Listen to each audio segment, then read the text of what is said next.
Quédense dentro de casa y enciérrense. Así estarán seguros. ¡Ah! Mis manos tiemblan tanto que apenas puedo sostener este bolígrafo.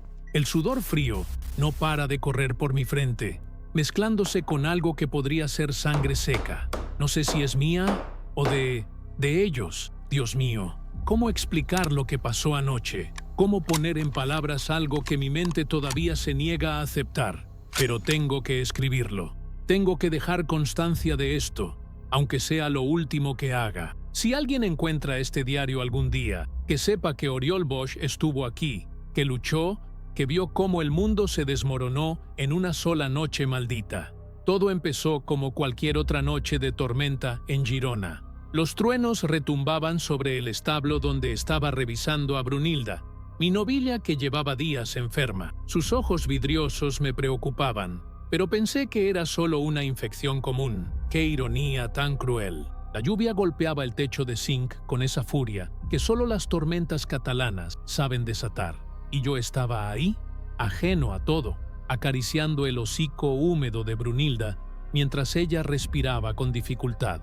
El olor a heno mojado y estiércol era familiar, reconfortante incluso. Era mi mundo, mi rutina, mi vida predecible. En unas horas, esa familiaridad se convertiría en mi peor pesadilla. El teléfono sonó cerca de las 11:30. Marc Vila, mi vecino de toda la vida, gritaba del otro lado de la línea con una voz que jamás le había escuchado. Decía algo sobre gritos en la propiedad de los Pujol, sobre luces que se encendían y apagaban como locas, sobre algo que no estaba bien. Su voz temblaba tanto que apenas podía entender sus palabras entrecortadas. Marc es un hombre tranquilo, de esos que nunca pierden la compostura, así que escucharlo así me heló la sangre. Le dije que iría a echar un vistazo, pero algo en mi estómago ya me advertía que no debería hacerlo. Ese presentimiento visceral que te dice que huyas, que te escondas, que algo terrible está a punto de suceder.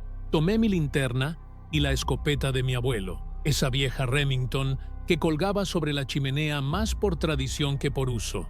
Mis botas chapotearon en el barro mientras caminaba hacia la propiedad de los Pujol, a unos 200 metros de mi casa.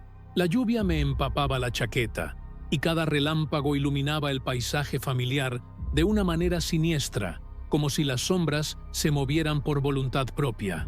El viento llevaba un olor extraño, algo dulzón y nauseabundo, que no logré identificar en ese momento. Ahora sé que era el olor de la muerte, de la carne que comienza a pudrirse. Debería haber regresado en ese instante, pero la curiosidad y la preocupación por mis vecinos me empujaron hacia adelante. Al acercarme a la casa de los Pujol, vi una figura tambaleándose en el patio. Era Julia, la esposa de Ferran, pero algo estaba terriblemente mal con ella. Su vestido floreado, ese que siempre llevaba los domingos a misa, estaba desgarrado y manchado de algo oscuro que goteaba. Se movía de forma extraña, como si hubiera perdido el control de sus músculos, dando pasos vacilantes y erráticos. Cuando me acerqué más, pude ver su rostro bajo la luz de mi linterna. Sus ojos, Dios santo, sus ojos estaban completamente blancos, sin vida, pero de alguna manera seguían moviéndose, buscando algo. Su boca estaba abierta en una mueca horrible, y de ella salía un sonido que jamás olvidaré. Un gemido gutural, primitivo, que no tenía nada de humano. Grité su nombre, pensando que había tenido algún accidente, que necesitaba ayuda médica urgente. Pero cuando se volvió hacia mí, vi que de su boca colgaban pedazos de algo que parecía carne. Sus dientes estaban teñidos de rojo, y cuando me vio, ese gemido se convirtió en algo parecido a un rugido hambriento. Se abalanzó sobre mí con una velocidad que no esperaba de alguien en su estado.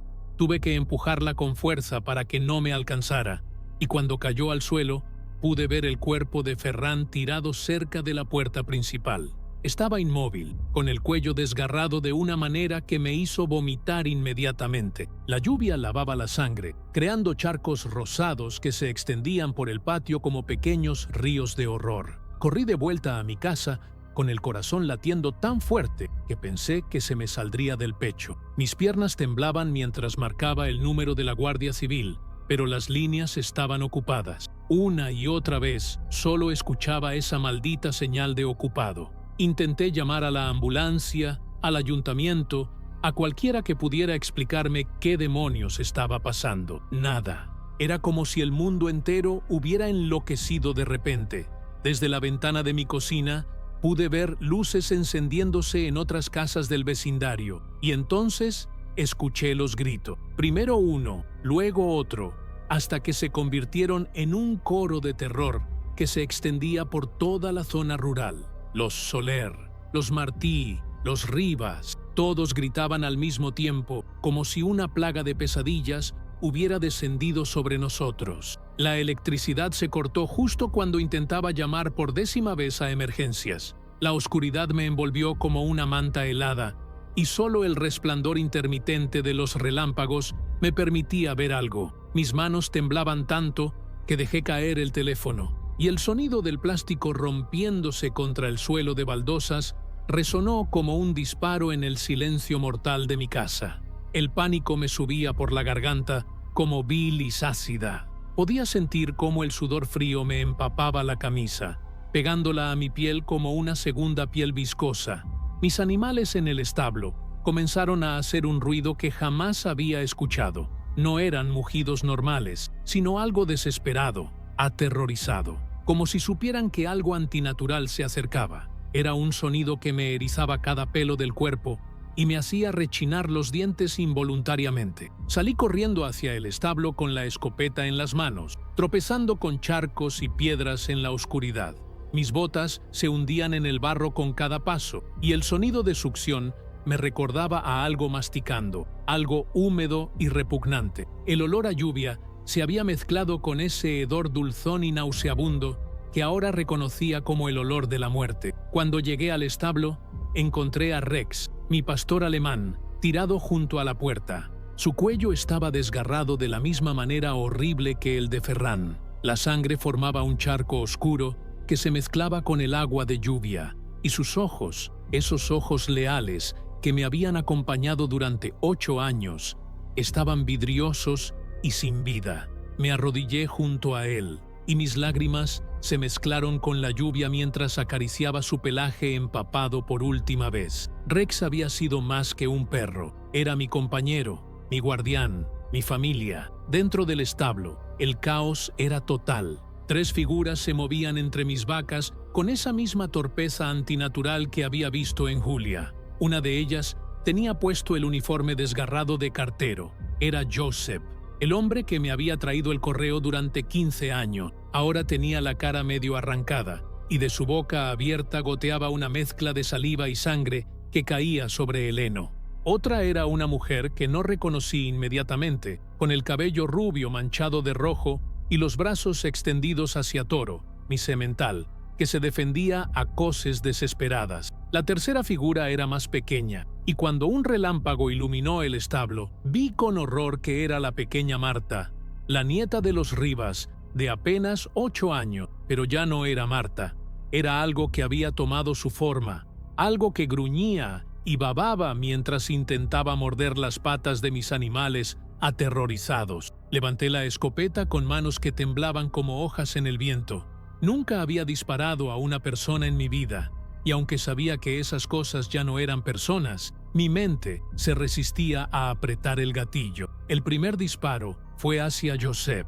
El estruendo del arma resonó en el establo como un trueno, y vi cómo la parte superior de su cabeza se desintegró en una explosión de sangre y materia gris. Su cuerpo se desplomó como un saco de patatas, pero no antes de que viera algo que me heló la sangre. No había dolor en sus ojos cuando disparé, solo esa hambre, vacía e insaciable. El segundo disparo fue para la mujer rubia, que se volvió hacia mí al escuchar el primer disparo. La bala le atravesó la frente y cayó hacia atrás con los brazos aún extendidos, como si siguiera tratando de alcanzar algo incluso en la muerte. El tercer disparo fue el más difícil.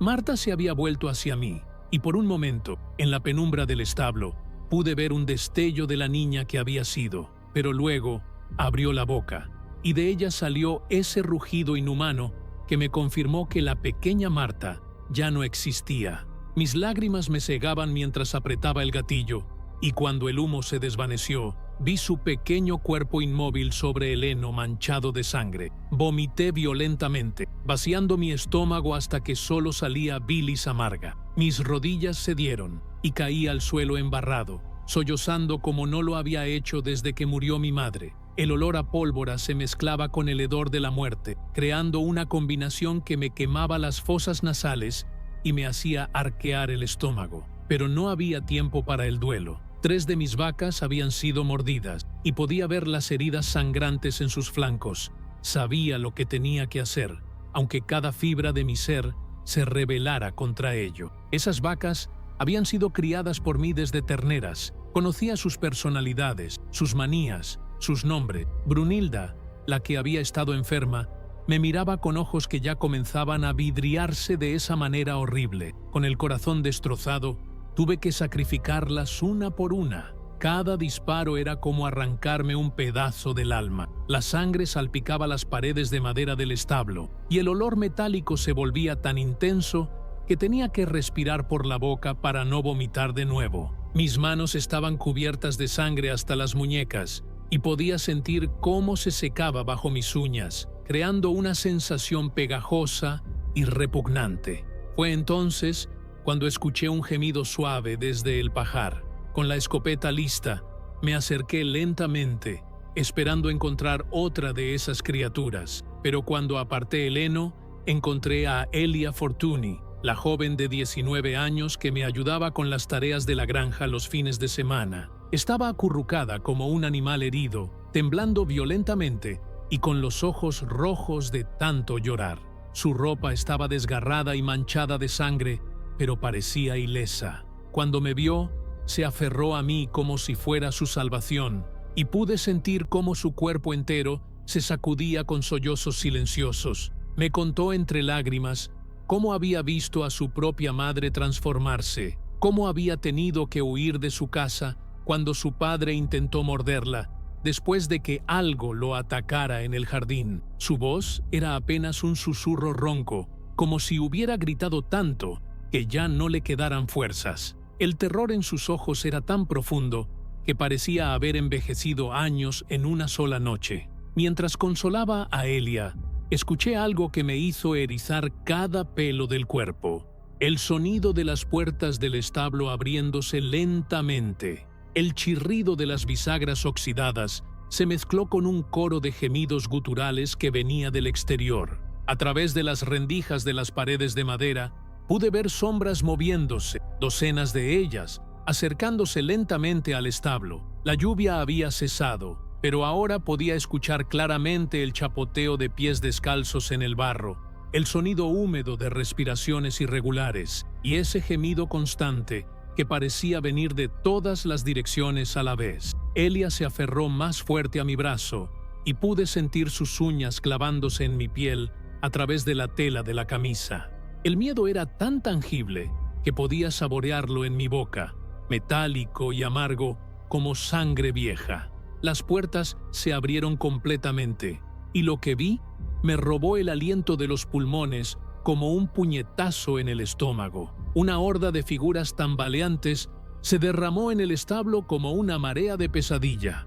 Reconocí algunas caras en la penumbra. La señora Montserrat de la panadería, con su delantal blanco ahora empapado en sangre. El joven Pau que trabajaba en la gasolinera, con un brazo colgando de manera antinatural. Y al frente de todos, el sargento Andreu de la Guardia Civil, un hombre al que conocía desde la infancia, ahora con el uniforme desgarrado y una herida abierta en el cuello que exponía tendones y hueso. Sus ojos, que una vez fueron amables y protectores, ahora eran pozos vacíos de hambre insaciable. El sonido que hacían al moverse era nauseabundo. El chapoteo de pies descalzos en charcos de sangre y barro, el roce de ropa desgarrada y ese gemido constante que parecía salir de sus gargantas como el último aliento de la humanidad muriendo. Agarré a Elia de la mano y corrimos hacia la escalera que llevaba al pajar del segundo piso. Mis piernas temblaban tanto que casi tropiezo en los primeros escalones, pero la adrenalina me daba una fuerza que no sabía que tenía. Podía escuchar cómo esas cosas se acercaban,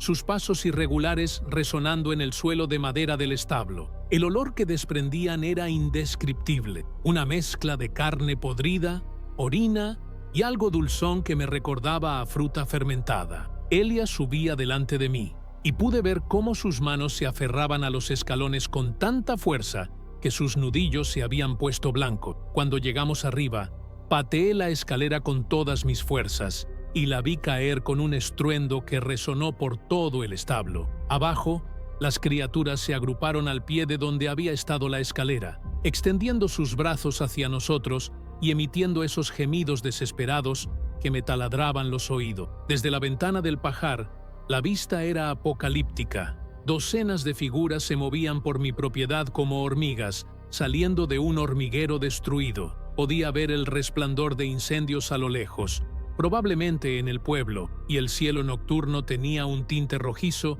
que no era natural. Algunas de esas cosas llevaban ropa que reconocía: el vestido de domingo de la señora Carme, el mono de trabajo de Miquel el mecánico, incluso el uniforme escolar de algunos niños del pueblo. Era como si toda mi comunidad, toda la gente que había conocido durante 43 años de vida, hubiera sido reemplazada por versiones hambrientas y monstruosas de sí mismos. Elia se acurrucó junto a mí y pude sentir cómo su cuerpo temblaba contra el mío. Sus lágrimas caían silenciosamente y de vez en cuando soltaba un sollozo ahogado que me partía el corazón. La realidad de lo que estaba pasando comenzaba a asentarse en mi mente como plomo derretido.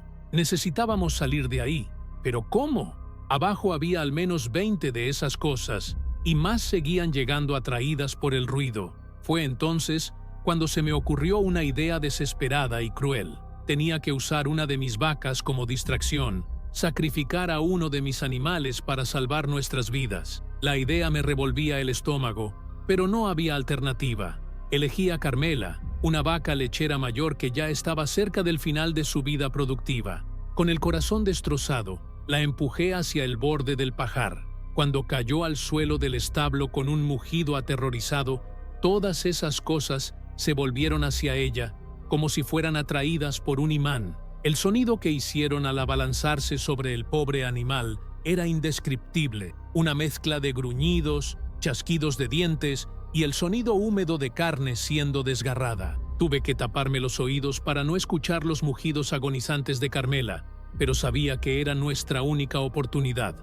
Mientras esas criaturas estaban distraídas devorando a mi pobre vaca, Elia y yo nos deslizamos por la cuerda que usaba para subir las balas de heno. Mis manos se quemaron con la fricción y pude sentir cómo la piel se me despellejaba en las palmas, pero no me importaba. El dolor físico era nada comparado con el horror de lo que estaba presenciando. Aterrizamos en el lado opuesto del establo, lejos de la carnicería, y corrimos hacia la casa agachados, tratando de no hacer ruido. El barro se pegaba a nuestras botas como manos tratando de detenernos, y cada paso parecía resonar como un tambor en mis oídos. Podía escuchar mi propio corazón latiendo tan fuerte que pensé que esas cosas podrían oírlo también. Elia corría junto a mí, y pude ver cómo sus ojos se movían constantemente, buscando amenazas en cada sombra, en cada rincón oscuro del patio. Llegamos a la puerta trasera de mi casa, pero cuando traté de abrirla,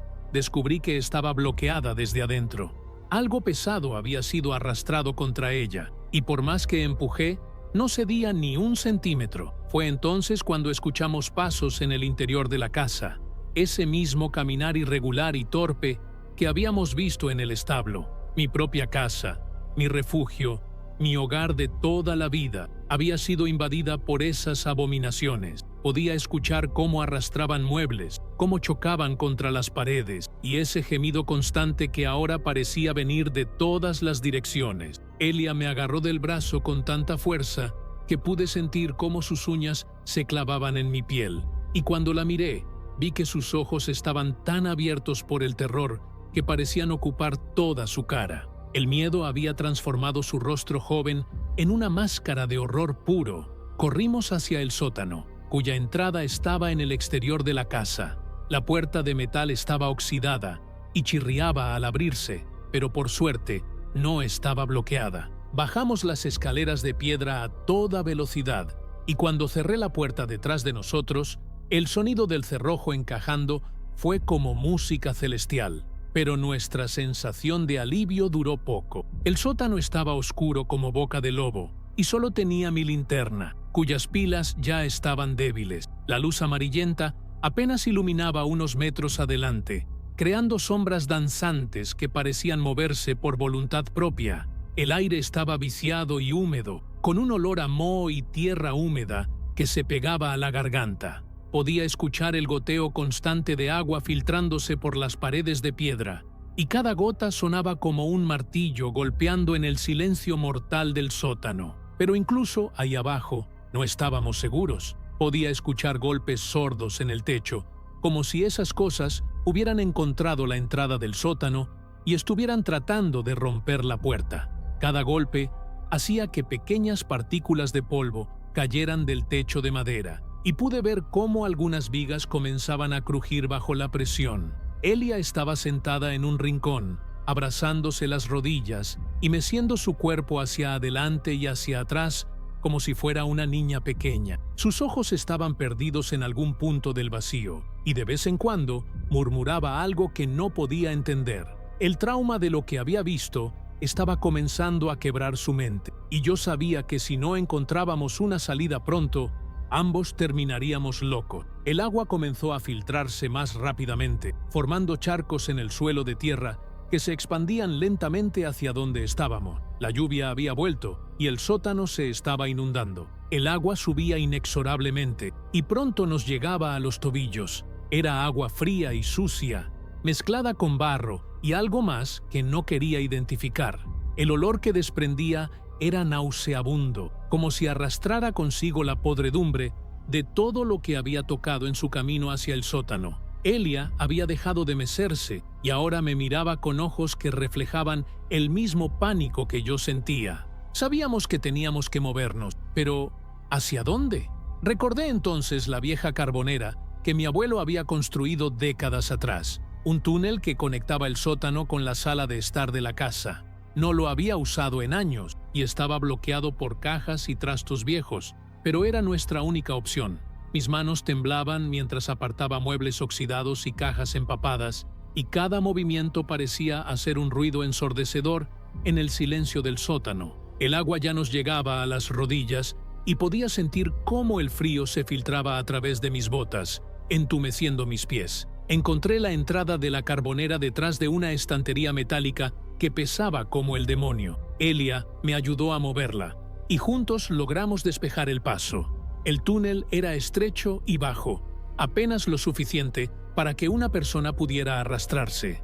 Las paredes estaban cubiertas de una sustancia viscosa que podría haber sido moho o algo peor, y el olor a humedad era tan intenso que me quemaba las fosas nasales. Elia entró primero, y pude escuchar cómo su respiración se volvía más agitada a medida que se arrastraba por el túnel. Yo la seguí, sintiendo cómo mis rodillas se lastimaban contra las piedras irregulares del suelo. La linterna apenas iluminaba unos centímetros adelante, y las sombras parecían moverse como criaturas vivas. Cada metro que avanzábamos era una tortura, y el túnel parecía estrecharse más con cada movimiento. Podía sentir el peso de la casa encima de nosotros, como si fuera a colapsar en cualquier momento y sepultarnos vivos. Cuando finalmente salimos del túnel, nos encontramos en la sala de estar de mi casa, pero ya no era el lugar acogedor que recordaba. Los muebles estaban volcados, las ventanas rotas, y había manchas oscuras en las paredes que parecían sangre seca. El olor era insoportable, una mezcla de muerte, orina y algo dulzón que me recordaba a carne en descomposición. Elia salió del túnel detrás de mí, tosiendo y escupiendo el polvo que había tragado durante el recorrido. Sus ojos estaban rojos e hinchados, y tenía arañazos en las mejillas donde las piedras del túnel la habían lastimado. Pero no teníamos tiempo para recuperarnos. Podía escuchar movimiento en el piso de arriba, ese caminar irregular que ya conocía demasiado bien. Pasos que se arrastraban, golpes sordos contra las paredes y ese gemido constante que parecía filtrarse a través de las tablas del suelo como una melodía diabólica. Fue entonces cuando lo vi. Mark Vila, mi vecino, mi amigo de toda la vida. Estaba parado al pie de las escaleras, pero ya no era Mark. Su cara estaba hinchada y desfigurada, con la piel de un color gris enfermizo que parecía estar desprendiéndose en algunos lugares. Sus ojos, que una vez fueron cálidos y amigables, ahora eran pozos negros sin vida. Llevaba puesta la misma camisa a cuadros que había usado esa mañana cuando vino a pedirme prestada la cortadora de césped, pero ahora estaba desgarrada y empapada en sangre. Cuando me vio, abrió la boca en una sonrisa grotesca que mostraba dientes manchados de rojo, y de su garganta salió ese rugido inhumano que me helaba la sangre. Se movía hacia nosotros con los brazos extendidos, y pude ver cómo sus dedos se flexionaban como garras, ansiosos por desgarrar nuestra carne. El sonido de sus pies descalzos contra el suelo de madera era como el de un animal arrastrándose. Corrí hacia la chimenea donde guardaba las armas de mi abuelo. Además de la escopeta que ya tenía, había un viejo rifle de palanca que no había usado en años. Mis manos temblaban tanto que apenas podía cargar las balas, y cada segundo que pasaba, Mark se acercaba más. Podía escuchar su respiración irregular, un sonido húmedo y sibilante que me recordaba al de un animal herido. Elia había encontrado otra escopeta en el armario de la cocina, y aunque nunca había disparado un arma en su vida, la sostenía con determinación desesperada. Sus nudillos estaban blancos de la fuerza con que agarraba el cañón, y pude ver cómo sus labios se movían en lo que parecía ser una oración silenciosa. El primer disparo resonó en la sala como un trueno, y vi cómo la cabeza de Mark se desintegró en una explosión de sangre y materia gris que salpicó las paredes detrás de él. Su cuerpo se desplomó como un títere al que le hubieran cortado los hilos. Pero Mark no estaba solo. Más figuras comenzaron a bajar las escaleras, una tras otra, como una procesión macabra de muerte.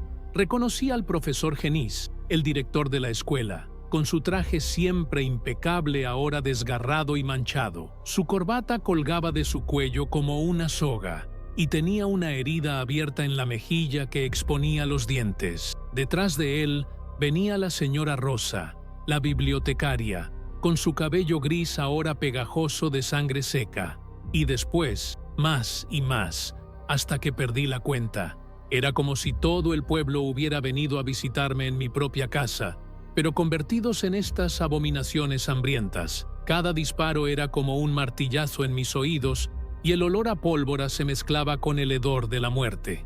Elia disparaba a mi lado, y aunque sus tiros no siempre daban en el blanco, su determinación era admirable. Lágrimas corrían por sus mejillas mientras apretaba el gatillo una y otra vez. La batalla parecía durar una eternidad.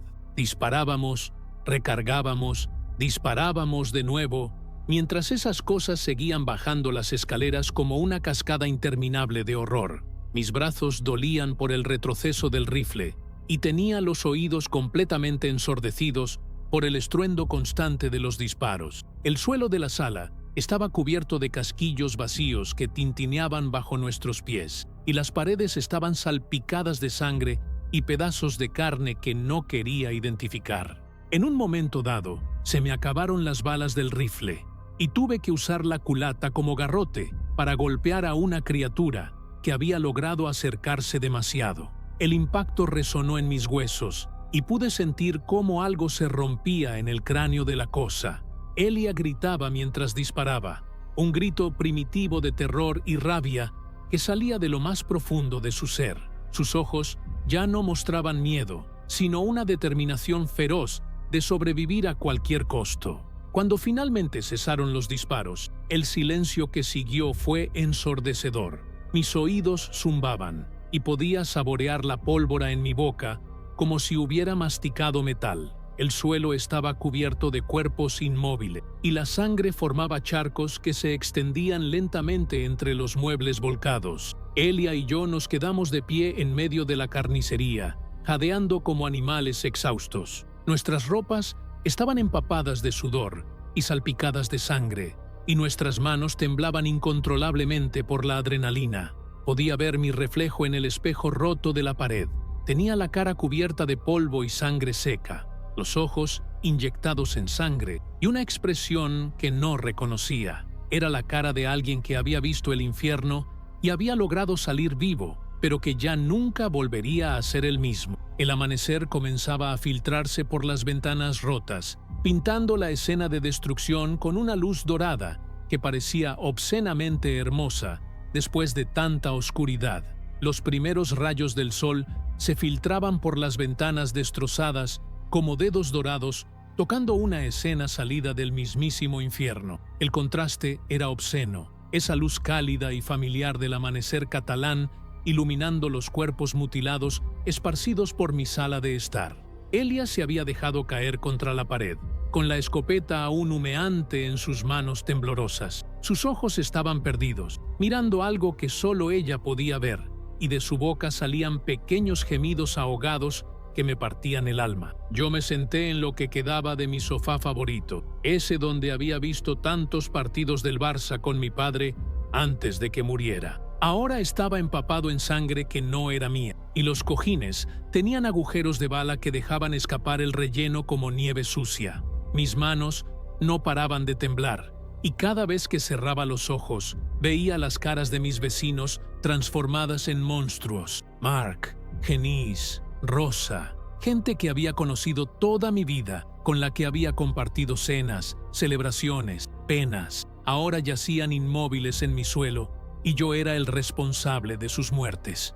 El silencio era más aterrador que todos los rugidos y gemidos que habíamos escuchado durante la noche.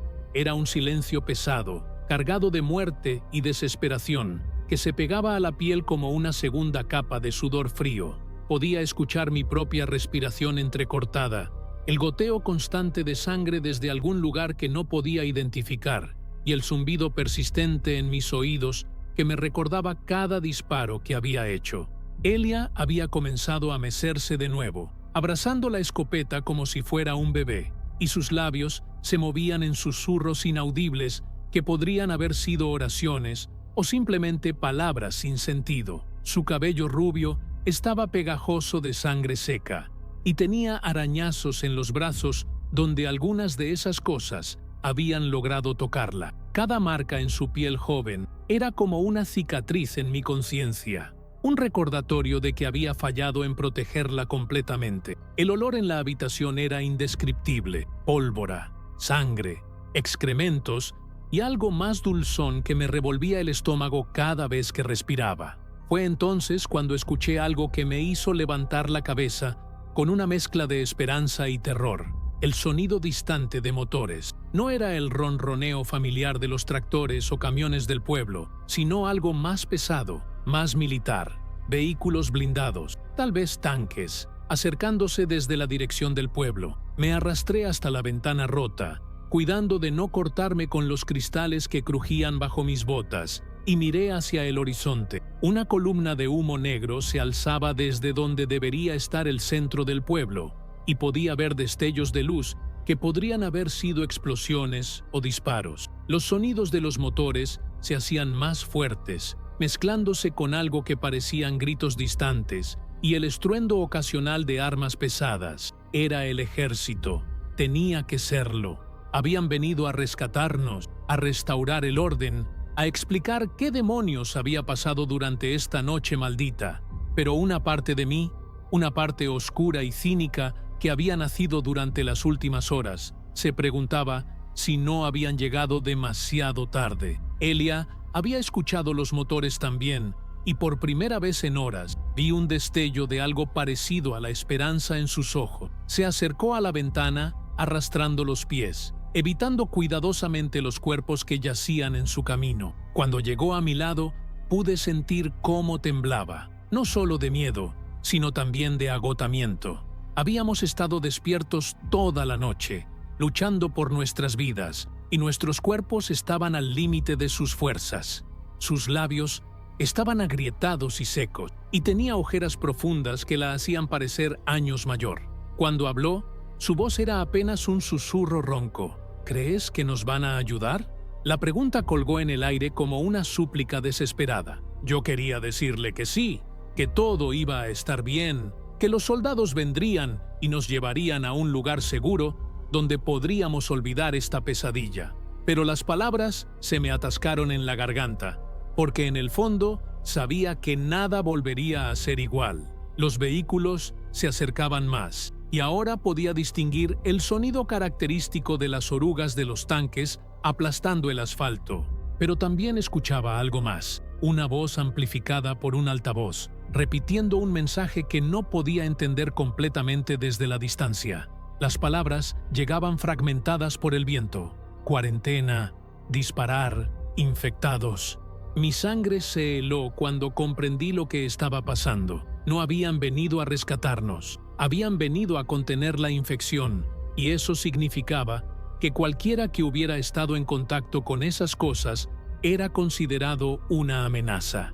Elia y yo habíamos estado luchando contra ellas toda la noche. Habíamos estado expuestos a su sangre, a sus fluidos corporales. En los ojos de los militares, probablemente éramos tan peligrosos como las criaturas que habíamos matado. El peso de esta realización cayó sobre mí como una losa de cemento, aplastando cualquier esperanza que hubiera tenido de que esto tuviera un final feliz. Miré a Elia, que seguía aferrada a la ventana con una expresión de esperanza inocente en su rostro manchado de sangre. No tenía el corazón para decirle lo que sospechaba, para arrebatarle esa pequeña luz de esperanza que brillaba en sus ojos. En lugar de eso, la abracé, sintiendo cómo su cuerpo pequeño y frágil se acurrucaba contra el mío. Podía sentir sus costillas a través de la ropa desgarrada, y me di cuenta de lo joven que era realmente, de lo mucho que había perdido en una sola noche. Su familia, su hogar,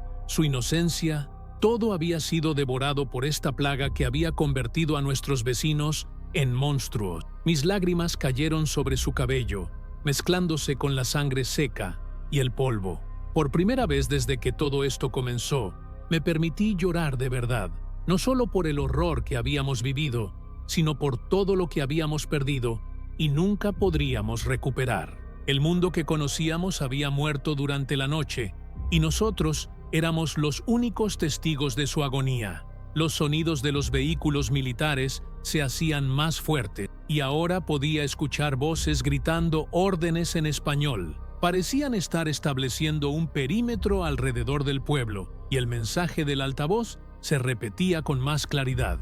Atención civiles, esta zona está bajo cuarentena militar. Cualquier persona que se acerque al perímetro será considerada hostil y tratada como tal. Repito, esta zona está bajo cuarentena militar. Las palabras me golpearon como balas, confirmando mis peores temores. No éramos supervivientes que iban a ser rescatados. Éramos posibles vectores de infección que tenían que ser contenidos. Elia había escuchado el mensaje también, y vi cómo la comprensión se extendía por su rostro como una sombra. Sus ojos se llenaron de lágrimas nuevas, pero estas no eran de miedo, sino de una desesperación profunda y adulta que no debería haber existido en alguien de su edad. «No van a venir por nosotros, ¿verdad?», susurró, y su voz sonaba como la de una niña perdida. Negué con la cabeza, incapaz de mentirle más. Nos quedamos ahí, abrazados en medio de la carnicería de mi sala de estar, escuchando cómo el mundo exterior se organizaba para olvidarse de nosotros. El sol seguía subiendo, y su luz dorada hacía que todo pareciera irreal, como si fuéramos actores en una obra de teatro macabra. Podía ver partículas de polvo flotando en los rayos de sol, y por un momento absurdo, me recordó a las mañanas de domingo de mi infancia, cuando mi madre abría las cortinas y la casa se llenaba de esa misma luz cálida. Pero esos recuerdos se desvanecieron rápidamente, reemplazados por la realidad brutal de nuestra situación. Estábamos solos, rodeados de muerte, en un mundo que ya no nos reconocía como humanos. Los vehículos militares habían dejado de moverse, y ahora solo se escuchaba el ronroneo constante de los motores en ralentí y el ocasional crepitar de las radios. Era el sonido de una jaula cerrándose, de una sentencia de muerte siendo ejecutada sin juicio ni apelación. Elia se aferró más fuerte a mí, y pude sentir cómo sus lágrimas empapaban mi camisa desgarrada. En ese momento, me di cuenta de que tal vez la verdadera infección no eran esas criaturas que habíamos matado, sino el miedo que ahora controlaba a los vivos. Pasaron las horas, y el sol siguió su curso implacable por el cielo, como si nada hubiera cambiado, como si el mundo no se hubiera desmoronado durante la noche. Elia y yo nos habíamos movido al sótano nuevamente, no porque fuera más seguro, sino porque no podíamos soportar estar rodeados de los cuerpos de nuestros vecinos. El agua se había retirado parcialmente, dejando un lodo pegajoso que se adhería a nuestras botas con cada paso. El olor a humedad se había intensificado, mezclándose con algo más siniestro que se filtraba desde arriba. Habíamos arrastrado algunas mantas y provisiones que pudimos rescatar de la cocina. Unas latas de conservas abolladas, una botella de agua medio vacía y un paquete de galletas que se había humedecido, pero aún era comestible. Elia no había probado bocado desde la noche anterior, pero cuando le ofrecí comida, simplemente negó con la cabeza y se acurrucó en un rincón. Sus ojos habían perdido ese brillo de esperanza que había tenido al escuchar los vehículos militares, y ahora miraba al vacío con una expresión que me recordaba demasiado a la de esas criaturas que habíamos matado. Los sonidos del exterior habían cambiado. Ya no se escuchaban los motores constantes de los vehículos militares, sino algo más esporádico y aterrador, disparos aislados, gritos distantes y de vez en cuando el rugido inconfundible de esas cosas. Parecía que la infección no había sido contenida después de todo, que tal vez se había extendido más allá de lo que los militares habían anticipado. Cada disparo que escuchaba me hacía preguntarme si era un soldado eliminando a un infectado, o si era alguien como nosotros, desesperado y luchando por su vida en algún rincón olvidado de este infierno. El silencio entre los disparos era casi peor que los disparos mismos, porque me permitía escuchar mi propia respiración entrecortada y el latido acelerado de mi corazón. Mis manos habían desarrollado un temblor constante que no podía controlar, y cada vez que intentaba tomar agua, derramaba la mitad por el temblor. Era como si mi cuerpo hubiera decidido que ya no podía confiar en mi mente para mantenerlo funcionando correctamente. Elia había comenzado a hablar sola, susurrando conversaciones con personas que no estaban ahí.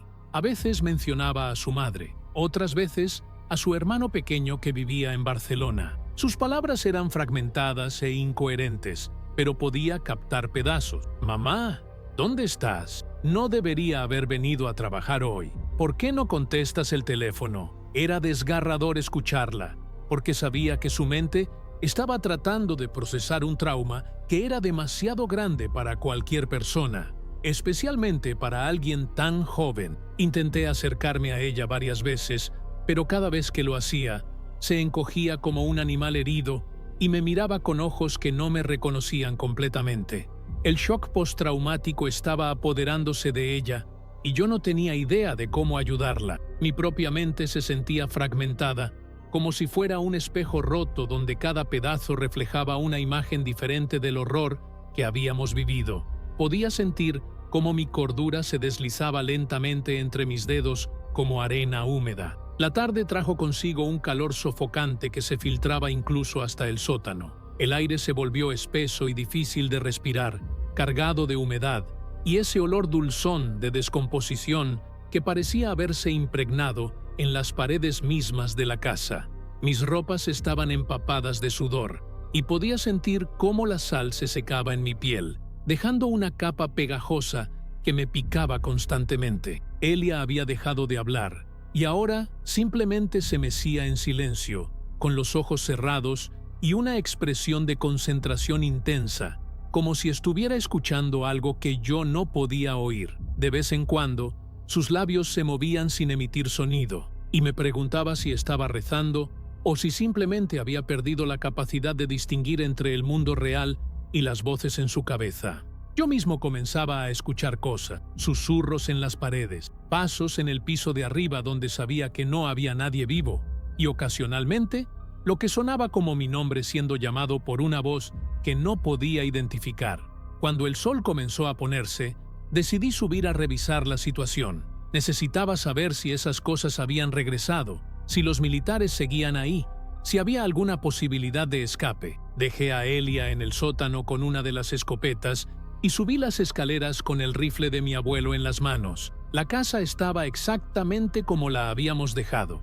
Los cuerpos inmóviles, la sangre seca, el olor a muerte que se había vuelto tan familiar que ya casi no lo notaba. Me acerqué cuidadosamente a la ventana y miré hacia afuera. El paisaje que vi me robó el aliento.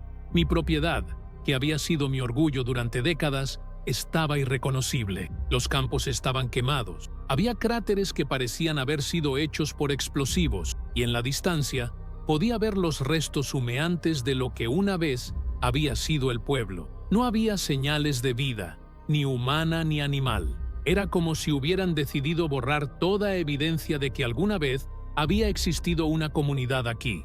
Los vehículos militares se habían ido, dejando solo las huellas profundas de sus orugas en el barro como cicatrices en la tierra. Pero lo más perturbador no era la destrucción, sino el silencio. Un silencio tan completo y antinatural que me hacía cuestionar si realmente estaba vivo o si esto era algún tipo de purgatorio. No había pájaros, no había insectos, no había viento. Era como si la naturaleza misma hubiera decidido huir de este lugar maldito.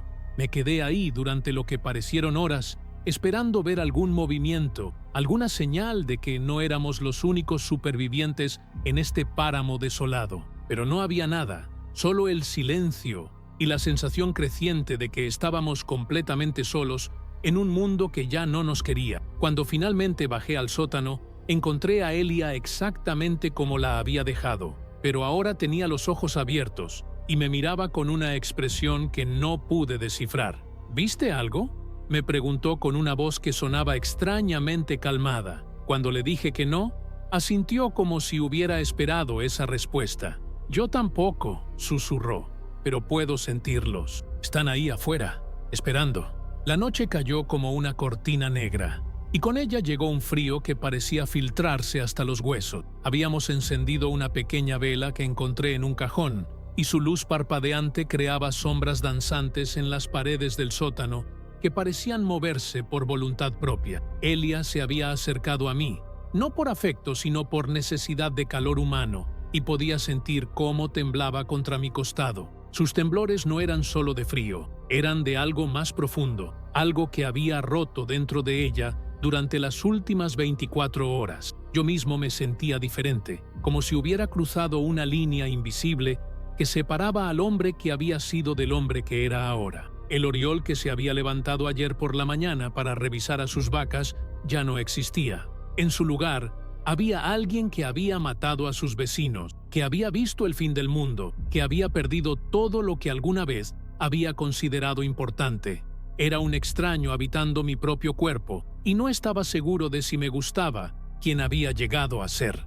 Fue entonces cuando escuchamos algo que nos heló la sangre, el sonido de la puerta principal de la casa abriéndose lentamente. No era el sonido violento de algo rompiéndola, sino el chirrido lento y deliberado de alguien o algo que sabía exactamente cómo abrirla. Elia se aferró a mi brazo con tanta fuerza que pude sentir sus uñas clavándose en mi piel a través de la tela. Escuchamos pasos en el piso de arriba, pero no eran los pasos irregulares y torpes de los infectados. Estos eran calculados, medidos, casi humanos. Pero sabíamos que no podía haber humanos vivos ahí arriba, no después de lo que habíamos visto. Los pasos se movían lentamente por la casa, deteniéndose ocasionalmente, como si quien fuera estuviera examinando la escena de la batalla. Podía escuchar el crujido de cristales rotos bajo los pies, el sonido húmedo de algo siendo movido, y luego, algo que me hizo cuestionar mi propia cordura,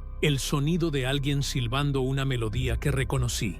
Era Els Segadors, el himno de Cataluña, silbado con una precisión inquietante que me erizó cada pelo del cuerpo. Elia me miró con ojos que reflejaban el mismo terror que yo sentía, y en ese momento, ambos supimos que lo que fuera que estaba arriba era algo mucho peor que los infectados que habíamos enfrentado. El silbido se detuvo abruptamente, y el silencio que siguió fue más aterrador que cualquier sonido que hubiéramos escuchado. Elia había dejado de respirar, y yo podía sentir cómo mi propio corazón latía tan fuerte que estaba seguro de que quien fuera que estuviera arriba podría escucharlo. Los pasos se reanudaron, pero ahora se dirigían directamente hacia la entrada del sótano. Cada paso resonaba en las tablas del suelo como el tic-tac de un reloj gigante, contando los segundos que nos quedaban de vida. Agarré el rifle con manos que temblaban incontrolablemente,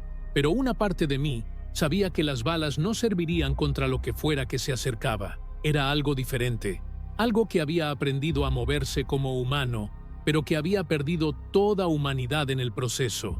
El sonido de la puerta del sótano abriéndose fue como el gemido de una tumba siendo profanada. Una luz tenue se filtró desde arriba, pero no era la luz cálida del amanecer que recordaba. Era algo frío y artificial, que hacía que las sombras se movieran de maneras imposibles. Los pasos comenzaron a bajar las escaleras de piedra, uno por uno, con una paciencia que era más aterradora que cualquier prisa.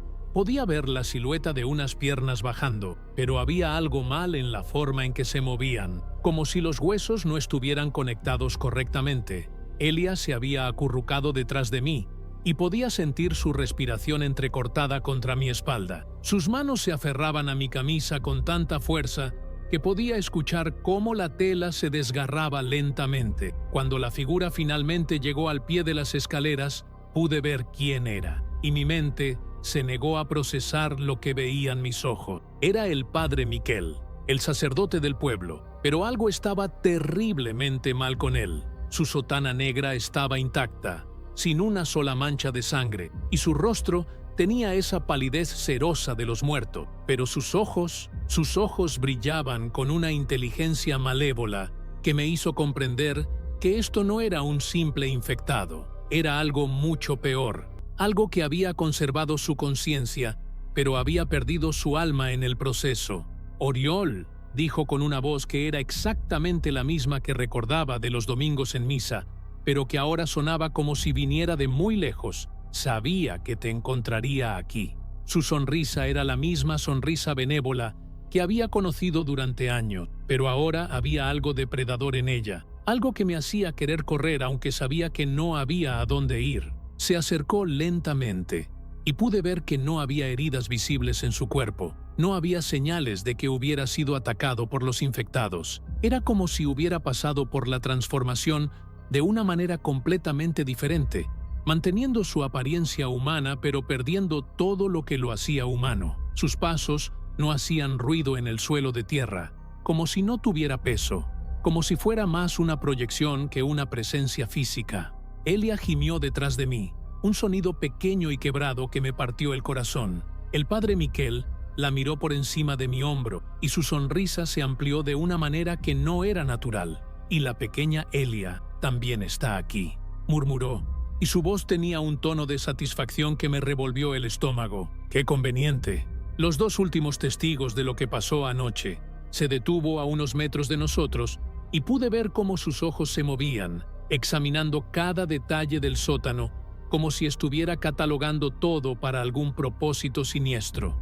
No había prisa en sus movimientos, no había hambre desesperada como en los otros infectados. Había algo mucho más calculado, más inteligente, más aterrador. «¿Sabéis lo que sois?», preguntó, inclinando la cabeza de una manera que me recordaba a un pájaro estudiando a su presa. «Sois los únicos que vieron el nacimiento del nuevo mundo, los únicos que presenciaron la transformación. Eso os hace muy valioso y muy peligroso». Sus palabras caían como gotas de hielo en mi espina dorsal, y pude sentir cómo Elia se encogía más detrás de mí. El rifle en mis manos se sentía inútil, como un juguete de niño contra una fuerza que no podía comprender.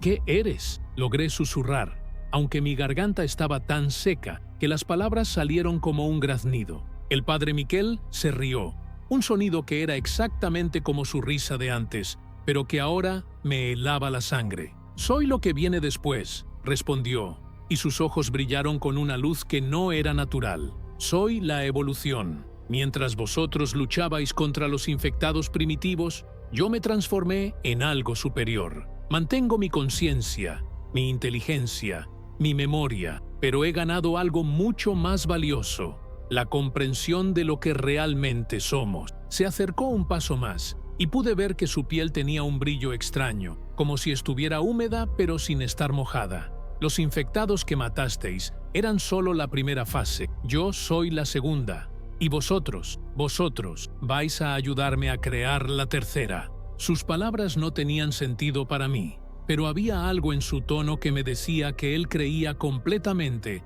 en lo que estaba diciendo. Era la voz de un fanático, de alguien que había encontrado una nueva religión en el horror. Elia se movió detrás de mí, y pude escuchar cómo cargaba la escopeta con manos temblorosas. El sonido metálico del cartucho entrando en la recámara resonó en el sótano como un grito de desafío.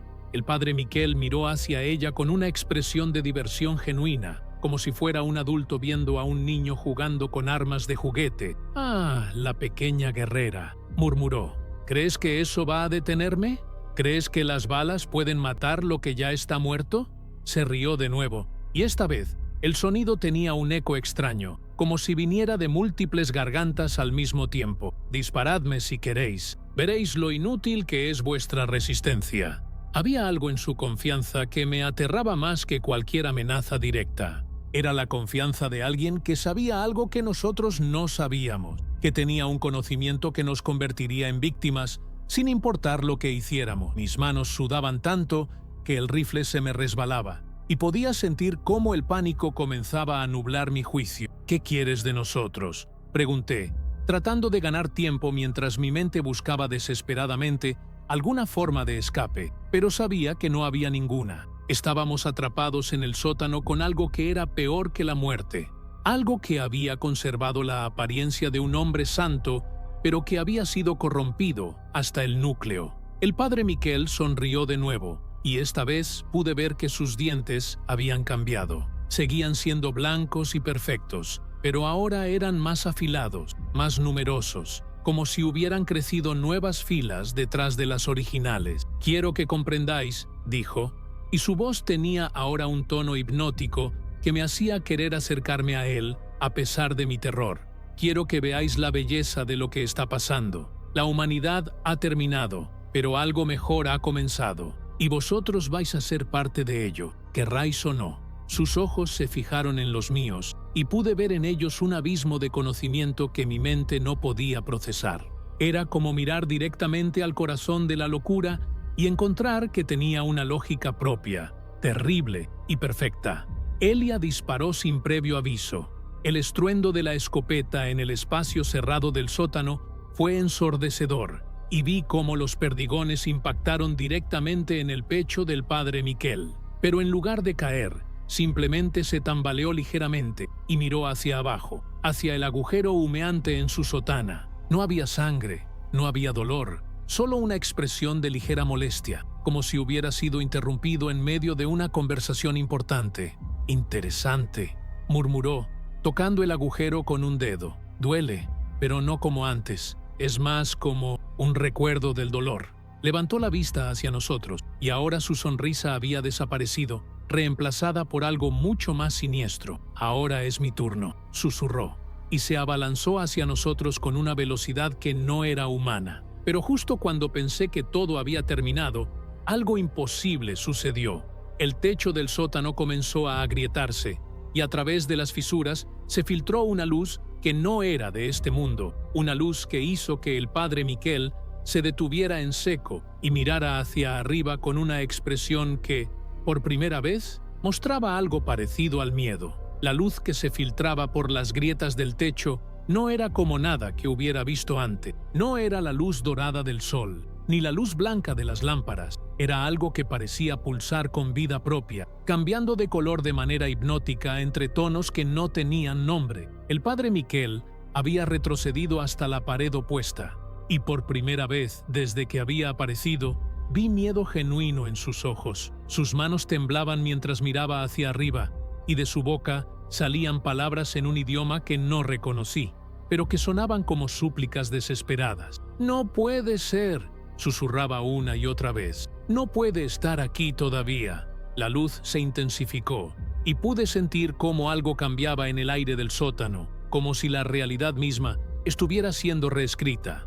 Elia se había quedado inmóvil detrás de mí. pero podía sentir cómo su respiración se había calmado, como si la presencia de esa luz extraña la hubiera tranquilizado de alguna manera inexplicable. El rifle en mis manos se sentía más pesado, pero también más real, como si hubiera recuperado algún poder que había perdido. Las grietas en el techo se expandieron, y a través de ellas comenzó a descender algo que desafía toda descripción. No era sólido ni líquido, sino algo intermedio, como si fuera luz condensada que había aprendido a moverse por voluntad propia. Tenía una forma vagamente humanoide, pero sus proporciones cambiaban constantemente, estirándose y contrayéndose como si estuviera hecha de agua luminosa. Cuando tocó el suelo del sótano, pude sentir una vibración que no era física, sino algo más profundo, algo que resonaba en mis huesos y en mi alma. El padre Miquel había comenzado a retroceder hacia las escaleras, pero sus movimientos eran torpes ahora, como si la presencia de esa entidad hubiera afectado su control sobre su cuerpo transformado. «Tú», dijo la cosa de luz, y su voz era como el eco de 1000 voces hablando al unísono, «no deberías estar aquí». No se dirigía a nosotros, se dirigía al padre Miquel, y había en su tono una autoridad que trascendía cualquier poder terrenal. Era como escuchar a un dios regañando a un niño travieso. «Yo solo estaba cumpliendo mi propósito», respondió el padre Miquel, pero su voz había perdido toda su confianza anterior. Ahora sonaba como un hombre asustado, tratando de justificar sus acciones ante un juez implacable. La transformación debe continuar. La humanidad debe evolucionar. La entidad de luz se acercó a él, y pude ver cómo el aire alrededor del sacerdote comenzaba a distorsionarse, como si estuviera siendo sometido a un calor intenso. «La transformación», dijo la entidad, «no era para ti, era solo un catalizador, no un participante». Sus palabras cayeron como sentencias de muerte, y vi cómo el padre Miquel comenzaba a desintegrarse lentamente, no en sangre y carne como los infectados que habíamos matado, sino en partículas de luz que se desvanecían en el aire. Sus gritos no eran de dolor físico, sino de algo mucho más profundo, como si su alma misma estuviera siendo deshecha. Era un sonido que me hizo cuestionar todo lo que creía saber sobre la vida, la muerte y lo que podría existir más allá de ambas. Cuando el padre Miquel finalmente desapareció por completo, la entidad se volvió hacia nosotros. Esperé sentir el mismo terror que había experimentado con el sacerdote, pero en lugar de eso, una extraña calma se apoderó de mí. Era como si esta presencia, por más alienígena que fuera, no representara una amenaza, sino algo más parecido a compasión. Sus ojos, si es que se podían llamar ojos, eran pozos de luz que parecían ver directamente a través de mí. No solo mi cuerpo, sino mi alma, mis pensamientos, mis miedos más profundos. «Oriol Bosch», dijo, y escuchar mi nombre en esa voz multidimensional me hizo temblar. «Has visto el final de un mundo y el comienzo de otro. Has sido testigo de la transformación fallida y de su corrección». No entendía completamente lo que quería decir, pero había algo en sus palabras que resonaba con una verdad que mi mente consciente no podía captar. Elia se había acercado a mí, y pude ver que ella también estaba experimentando esa misma calma extraña, como si estuviéramos siendo bañados en una paz que no pertenecía a este mundo. «¿Qué somos ahora?», pregunté, y mi voz sonaba extrañamente distante, como si viniera de muy lejos. La entidad pareció considerar mi pregunta durante lo que se sintió como una eternidad. «Sois los últimos», respondió finalmente, «los últimos de lo que fuiste y los primeros de lo que seréis. La infección que visteis anoche no era el fin, sino una purificación fallida. Algo salió mal en el proceso, creando abominaciones en lugar de evolución. Vosotros sobrevivisteis porque erais inmunes, no a la infección, sino a la transformación incorrecta». Sus palabras se asentaron en mi mente como semillas plantadas en tierra fértil, germinando en comprensiones que no sabía que podía tener. Miré a Elia y vi en sus ojos el mismo reconocimiento Downing. No éramos solo supervivientes, éramos algo más, algo que había sido elegido o preservado para un propósito que aún no comprendíamos completamente. La idea debería haberme aterrado, pero en lugar de eso, sentí una extraña sensación de alivio, como si finalmente hubiera encontrado respuestas a preguntas que no sabía que tenía. El mundo que conocíais ha terminado. continuó la entidad, pero el mundo que viene necesitará guías, necesitará aquellos que recuerden lo que se perdió y lo que se ganó. Vosotros llevaréis esa memoria. Extendió algo que podría haber sido una mano hacia nosotros, y cuando nos tocó, sentí como si cada célula de mi cuerpo fuera reescrita con nueva información. No era doloroso, era como despertar de un sueño profundo y darse cuenta de que habías estado soñando toda tu vida. Podía sentir conocimientos fluyendo hacia mi mente, comprensiones sobre la naturaleza de la realidad, que eran demasiado vastas para ser procesadas completamente. Elia gimió suavemente a mi lado, pero no era un gemido de dolor, sino de asombro, como si estuviera viendo colores que nunca antes habían existido. Cuando la entidad retiró su toque, ambos habíamos cambiado de maneras que no podía describir con palabras. Seguíamos siendo nosotros mismos, pero también éramos algo más, algo que pertenecía tanto al mundo que había muerto como al mundo que estaba naciendo. La entidad comenzó a desvanecerse, pero antes de desaparecer completamente, nos dejó con palabras que se grabaron en mi alma como fuego. Recordad lo que habéis visto, recordad lo que habéis perdido, recordad lo que habéis ganado. Cuando llegue el momento, sabréis qué hacer. Y entonces se fue, dejándonos solos en el sótano, que ahora parecía diferente, más luminoso, como si hubiera sido tocado por algo sagrado. Las grietas en el techo se habían cerrado, pero podía ver que la luz del amanecer se filtraba de manera diferente, más pura, más prometedora. Elia me miró y vi en sus ojos una sabiduría que no había estado ahí antes, una comprensión que trascendía su edad. ¿Sientes eso?, me preguntó, y su voz tenía una calidad nueva, más profunda, más resonante. Asentí, porque podía sentirlo, una conexión con algo más grande que nosotros mismos, una responsabilidad que era tanto una carga como un regalo. Éramos los guardianes de la memoria, los puentes entre lo que había sido y lo que sería. Subimos del sótano juntos, pero ya no éramos las mismas personas que habían bajado. El mundo exterior nos esperaba, un mundo que tendríamos que aprender a navegar con nuestros nuevos ojos, nuestras nuevas comprensiones. Los cuerpos en mi sala de estar seguían ahí, pero ahora los veía no como evidencia de horror, sino como recordatorios de una transformación que había salido mal. Una lección sobre los peligros de cambiar demasiado rápido sin la guía adecuada. Elia tomó mi mano y pude sentir a través de su toque que ella entendía lo mismo que yo, que nuestra verdadera historia no había terminado anoche,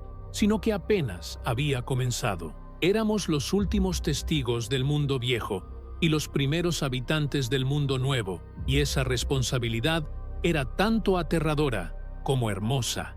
Mientras escribo estas palabras, puedo sentir cómo mi comprensión sigue expandiéndose, como si cada momento me trajera nuevas revelaciones sobre lo que realmente somos y lo que estamos destinados a hacer. El futuro es incierto, pero por primera vez desde que todo esto comenzó, no tengo miedo. Tengo propósito.